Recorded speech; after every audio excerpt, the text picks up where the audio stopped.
You know, sometimes life gets so loud, so chaotic, that you stop hearing the one voice that actually matters. The world keeps screaming at you, telling you what you should be, what you should want, how you should live. And in all that noise, you forget. There's something bigger, something that's been trying to reach you all along. Not in the chaos, not in the crowd, but in those quiet moments when you're alone with your thoughts. Right now, that voice is calling out to you, whispering, almost demanding that you listen. Because this isn't just chance. It isn't just timing. This message was meant for you, and only you. Silence the noise to hear the truth. Sounds simple, doesn't it? But you and I both know it's not. The world has a funny way of making sure you're always distracted, always busy, always too tired, too worried, too entertained to stop for even 1 second and listen. People wake up and the first thing they do is grab their phone. Scroll, scroll, scroll. Noise. They walk outside, cars blaring. People shouting, music pounding in their ears. More noise. Then they go through their day chasing deadlines, chasing approval, chasing whatever the world told them was important this week. And by the time they finally collapse at night, their mind is so loud that they can't even sleep without drowning themselves in more noise. You see, that's the trick. If the world can keep you distracted long enough, you'll never hear the truth. You'll never hear that voice that's been trying to break through the chaos. The truth doesn't come wrapped in neon lights or loud explosions. No, the truth is subtle, quiet, patient. It whispers. And the problem is, when everything around you is screaming, you can't hear a whisper. That whisper might be telling you who you really are. It might be pointing out that the life you're living isn't the one you were made for. It might be warning you, guiding you, protecting you. But the world drowns it out every single day with noise disguised as importance. And here's the secret. People like the noise, because silence is terrifying. In silence, you're forced to face yourself. You're forced to confront what's broken inside of you, what you've been ignoring, what you've been running from. That's why people will do anything, to avoid silence. They'll fill every second with chatter, with entertainment, with endless distractions. They're terrified of what they might hear when everything finally goes quiet. But you can't escape forever. The truth is still there, waiting. And it won't shout, it won't fight for your attention the way the world does. It waits for you to choose to listen, to silence the noise, to step away from the circus, the crowd, the chaos, and sit with yourself. That's when you'll hear it. That's when the whisper becomes clear, sharp, undeniable. But most people never get there.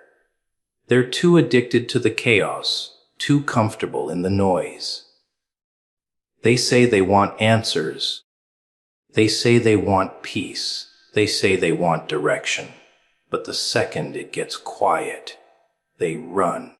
They'd rather hear lies shouted at them than truths whispered to them. And the irony is, deep down, they know. They know the noise is fake. They know it's all a performance, a distraction, a game. They laugh when they're not happy. They smile when they're broken. They post pictures pretending their life is perfect, while inside they're screaming. That's the power of noise. It covers up the emptiness for a little while. But the emptiness doesn't go away. It only grows. And eventually, it gets too loud to ignore. Then comes the breaking point, the moment where the noise no longer works. The moment where silence creeps in, whether you like it or not. And in that moment, you finally realize the truth was there the whole time, waiting for you to stop running, waiting for you to listen. But tell me this, why wait for everything to fall apart before you listen? Why let the noise run your life when you have the choice right now to shut it out? All it takes is the courage to turn everything off, to sit in the stillness, to let the silence press in. That's where the truth hides. That's where it reveals itself. Not in the noise, never in the noise. Always in the silence. Pain is a message, not a punishment. But people don't like to hear that. They'd rather believe pain is some cruel trick, some unfair punishment dropped into their lives for no reason. They cry out, "Why me?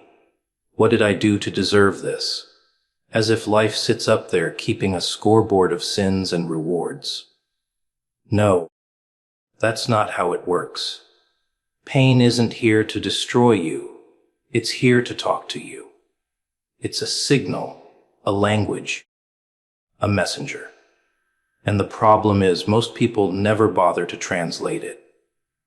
They just suffer, complain, and drown in their misery, blind to the fact that the pain is trying to show them something they couldn't see any other way.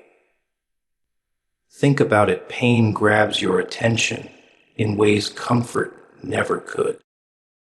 When you're happy, when you're comfortable, when everything feels easy, you don't question much, do you? You go along with it, blind, numb, asleep. But pain wakes you up. Pain forces you to look at the cracks, to see the truth hiding behind the illusion. You get betrayed. Suddenly you realize who your real friends are. You lose something. Suddenly you discover what really mattered all along. You fall apart. Suddenly you understand what was holding you together in the first place. Pain teaches. Pain points. Pain exposes. But people are so busy avoiding it, medicating it, distracting themselves from it, they never stop to ask, what is this trying to tell me? And here's the twisted part. People think avoiding pain will save them, but it does the opposite. When you run from pain, you miss the lesson. When you cover it up, you silence the message. But the message doesn't go away. It just gets louder, sharper, crueler, until you're forced to listen. It's like ignoring a fire alarm and then being surprised when the whole house burns down. Pain doesn't punish. It warns. It directs. It pushes you into change you would never choose on your own. And still, people curse it, hate it, fight it, as if it's the enemy. But pain isn't the enemy. Stagnation is. Ignorance is. Refusing to change, refusing to grow. That's the real punishment. Pain is the only thing strong enough to shake you out of that sleep. Look at the scars you carry. Physical, emotional, invisible. Every single one of them has a story. A story that shaped you, that carved something into you, that made you see the world differently. Without those scars, you wouldn't be who you are right now. You might not even be alive. But in the moment, you couldn't see it. All you saw was the suffering, the hurt, the anger. Only later, when the smoke cleared, did you realize. Pain was the teacher you never asked for, but the only one who told you the truth. The truth about yourself, about people, about life. But most people don't get there, because they don't want to listen. They'd rather wallow in the story of being punished, being unlucky, being cursed. It makes them feel special in a twisted way. It gives them an excuse to stay broken, to stay bitter, to never grow. They don't want to see pain as a message, because that means responsibility. That means you can't just sit there. You have to act. You have to change. You have to admit something needs to be different. And that's harder than complaining. That's harder than playing the victim. But the truth doesn't bend just because it's uncomfortable. Pain still speaks, whether you want to hear it or not. It speaks through heartbreak, through failure, through loneliness, through disappointment. It speaks through your body when you've been ignoring your health. It speaks through your mind when you've been ignoring your peace.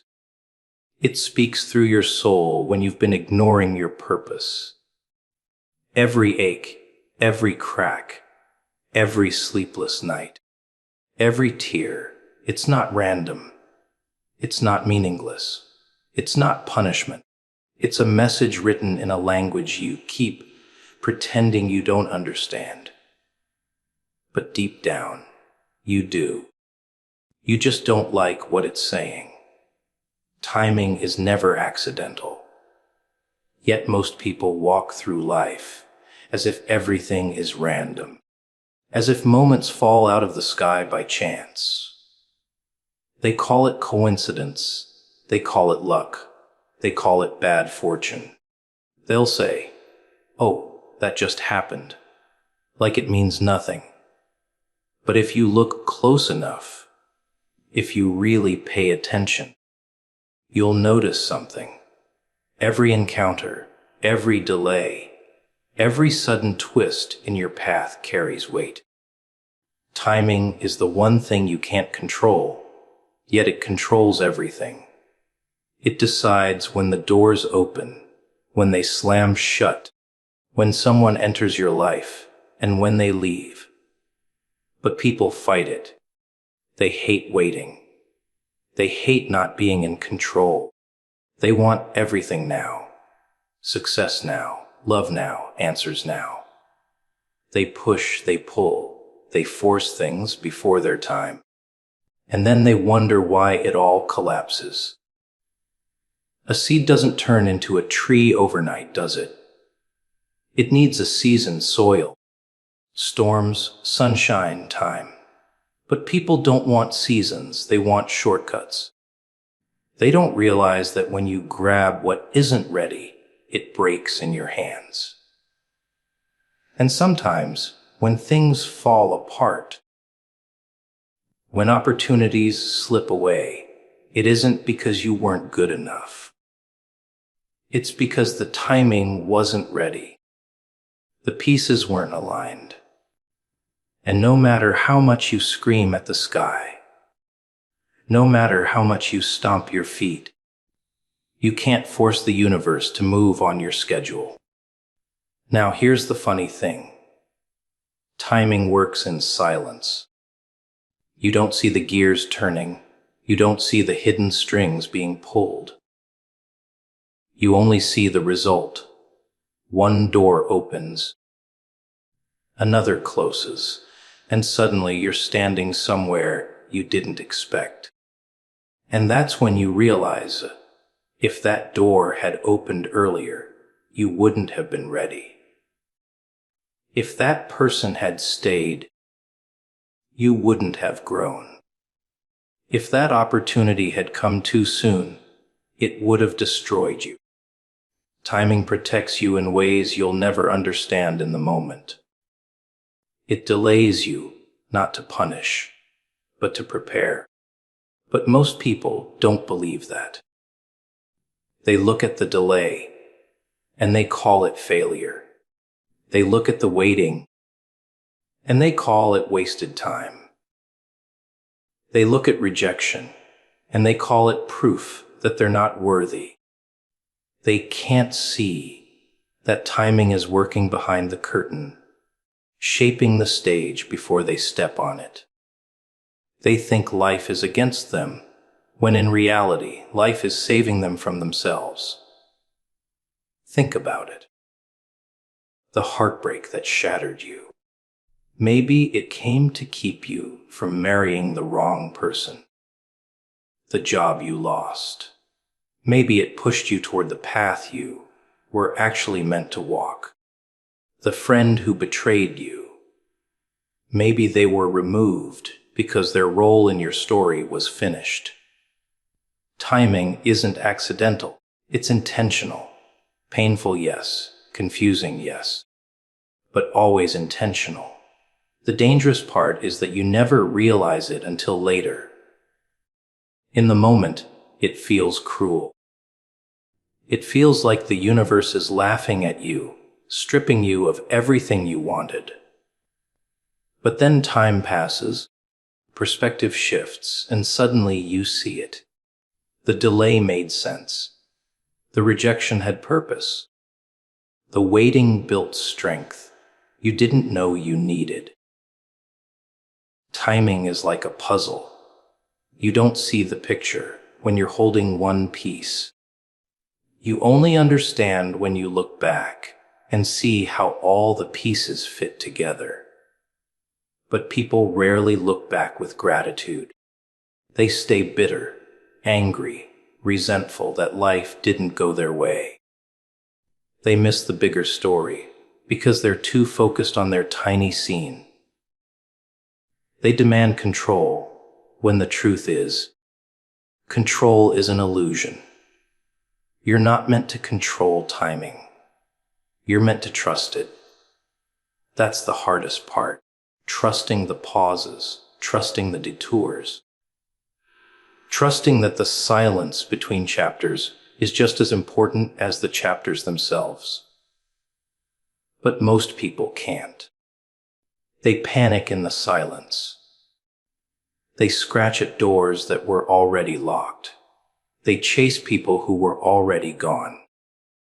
And all it does is exhaust them, break them, leave them even emptier than before. Timing has a way of humbling you. It strips away your illusion of control. It reminds you that no matter how clever, how powerful, how desperate you are, there are forces moving that are bigger than you. And maybe that's the point. To remind you that you're not running the show. You're part of something larger, something that only reveals itself when the time is right. Strength is born in solitude, not in the crowd. Not in the applause, not in the comfort of having people clap for you when things go right. Real strength doesn't grow where it's easy. It grows where it's empty, where the room is quiet, where the nights are long, where nobody's checking in to see if you're okay. People love to look strong when others are watching. They puff up their chest, they smile wide, they talk big. But take away the audience, strip away the noise, and watch what's left. That's where you find out if strength is real or just a costume. See, solitude is a mirror. It reflects back everything you've been trying to hide with distractions. When it's just you and your thoughts, there's no mask, no performance, no escape. And most people can't handle that. They run from solitude because it exposes them. It shows them how weak they really are without validation. It shows them the cracks they've been covering up with laughter, with company, with endless noise. That's why so many people stay busy. They're terrified of being alone with themselves. They know the silence will reveal them. But here's the thing. If you can endure that silence, if you can sit in it without breaking, that's where the transformation happens. Solitude forges you in ways nothing else can. It makes you face your fears, your insecurities, your doubts. It forces you to answer questions no one else can answer for you. Who are you when nobody's watching? What do you believe when the world's not shouting in your ear? What do you really want when there's no one to impress? These are questions people spend their whole lives avoiding. But solitude doesn't let you run. It corners you, stares you down, and waits for your answer. And the answers hurt. They cut. They break you before they build you. But that's the price of real strength. It's never given. It's carved out of pain, loneliness, struggle.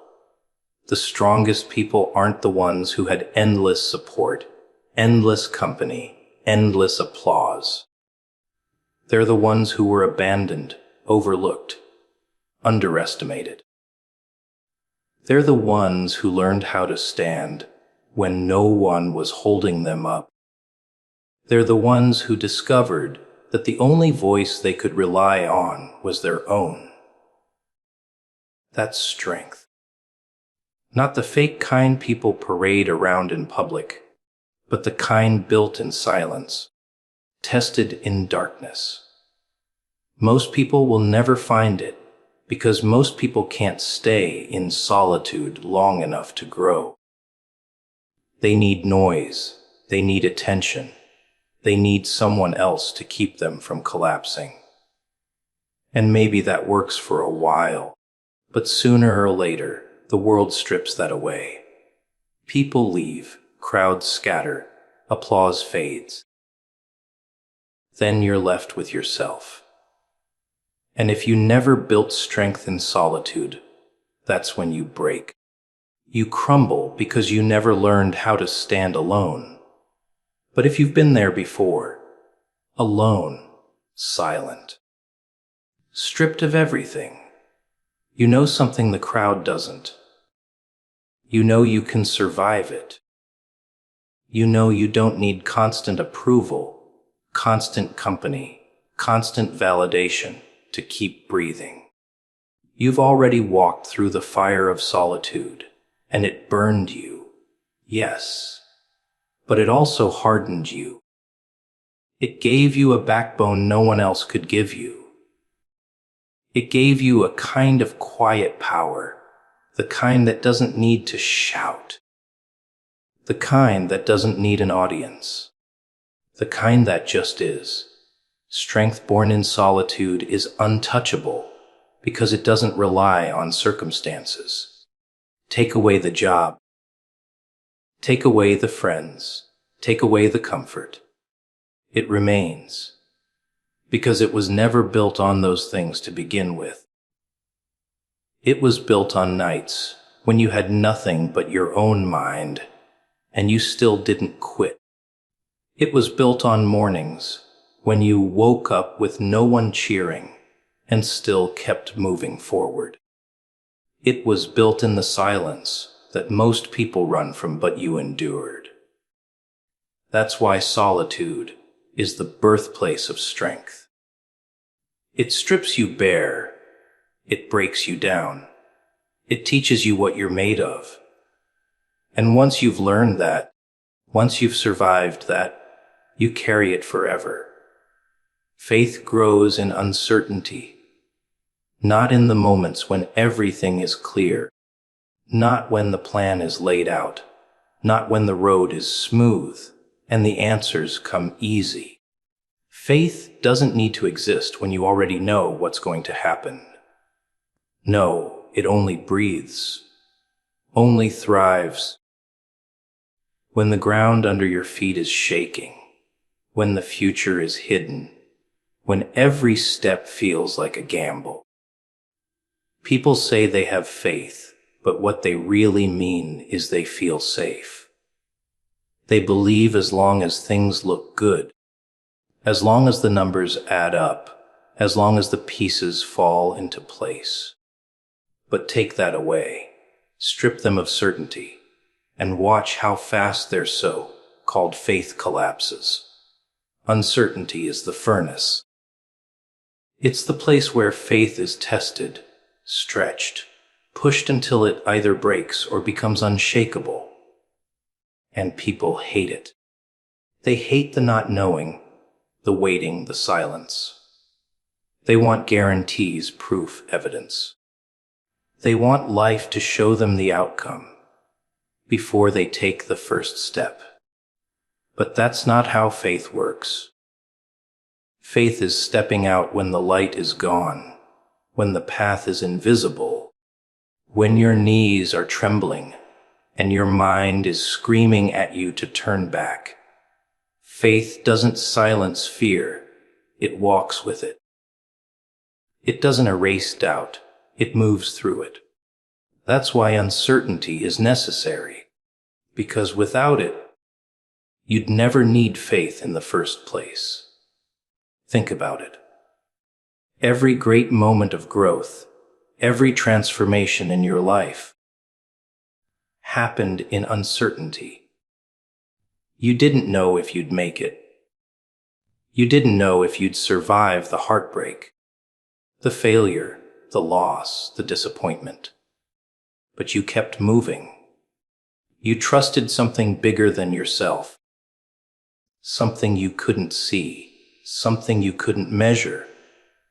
And looking back, you realize that it was in those exact moments, those sleepless nights, those anxious days, those terrifying choices, that your faith grew roots.